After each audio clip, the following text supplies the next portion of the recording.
போன வாரம் செவ்வாய்க்கிழமை வந்த ஆர்டர் இது.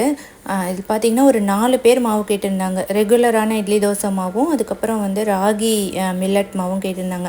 இதில் ரெகுலராக வாங்குறவங்களும் இருக்காங்க. 2 பேர் வந்து புதுசாக இப்போ இன்ஸ்டாகிராம் பார்த்துட்டு மாவு ஆர்டர் பண்ணியிருந்தாங்க. ஸோ அதனால் காலையில் எழுந்திரிச்சோடனே அவங்களுக்கு நான் பேக் பண்ணி வச்சுட்டேன். ஸோ எவ்ரி டியூஸ்டே தான் நான் வந்து இந்த மில்லட் லட்டு இருக்கு இல்லையா, லட்டும் இந்த மாவும் நான் வந்து போட்டுட்ருக்கேன். ஏன்னா என்னால் ஒரே நாளில் குக் பண்ணிவிட்டு ஒரே நாளில் மாவு அரைச்சிட்டுலாம் பண்ண முடியல. அதனால் நானே ஷெட்யூல் பண்ணிட்டேன். ஸோ செவ்வாய்க்கிழமை வந்து பேட்டரும் லட்டும் கிடைக்கும். ஸோ மதியம் ஹஸ்பண்ட்க்கு வந்து லஞ்செலாம் பேக் பண்ணி கொடுத்துட்டு அன்றைக்கி ஈவினிங்க்கு ஒரு ஆர்டர் இருந்துச்சு. இதுவும் பார்த்திங்கன்னா ஒரு 2-3 பேர் வந்து கேட்டிருந்தாங்க. ஸோ ஒரே மெனு தான். சாம்பார் அப்புறம் பெப்பர் சிக்கன் கிரேவி கேட்டிருந்தாங்க.